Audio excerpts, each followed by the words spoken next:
Hi, it's Cherie again, and I just wanted to show you that I'm now doing the 3-needle bind off on my shoulders. I have the sweater turned to the inside out. There's the front over here, the back, and way over on the side here is the other sleeve. I'm doing this. I've knit this sweater on size 3 needles. And I am doing the bind off with a size 5 because I want this to be loose enough to actually show the color that I'm binding off with. And I'm binding off in the background color of the next row of stitching. So I've put my needle through the front, one, wrapped around, and slip this one off, and now I'll bind off this stitch. I'm going through the front stitch, the back stitch, wrapping around, bring it through the back stitch, bring it through the front stitch, slide off both, and bind it off. One of the things that I'm watching very carefully about is that the colors match on my needles. So I should be binding off 2 brown ones, then 2 green ones, then 4 brown ones. They always have to match. That's one of the very nice things about a 3-needle bind off, is that it lets you match up your fronts and backs perfectly. So there's one off the back, bring it through the front, slide it off, lift it over. As I said, two needle sizes I think is fine for me. I'm going to show you this in just a minute. Slip it off both, bind it off. Okay, I'm going to pull that through.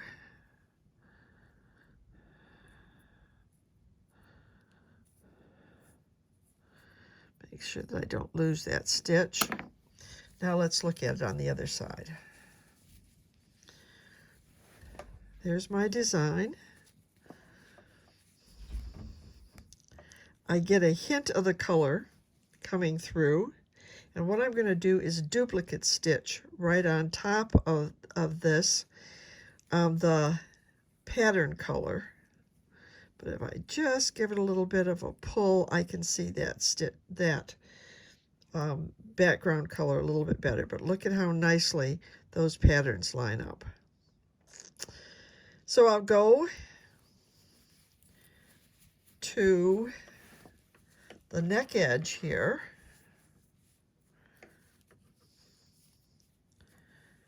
And then I'll stop, go over to the other side, do the same thing on the other side, going from the, where's my steek? Oh, there it is. Going from the shoulder edge to the neck edge.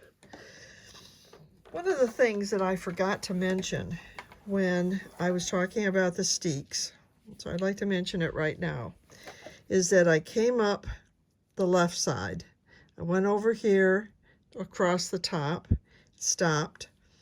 Then I came over here to this side, did my stitches to catch it on there, and went back down this side, because you are always going to go from the stitch that is to the right or the left of the center stitch from that stitch into the center stitch. You're always going in this way and in this way. You do not go in this way and then go back down to the bottom and then go in that way again. It will not produce the edge that we want. So you go up to the top, end it off, break it off. Start over here, started here, and see when I cut this, these will still be held in place and the crochet part will not be cut. This is where I'm going to cut right through. I'm going to zero that in a little bit. This is where I'm going to cut right through the center of that stitch. Be back in a little bit to cut the centers, to cut the right up the steek.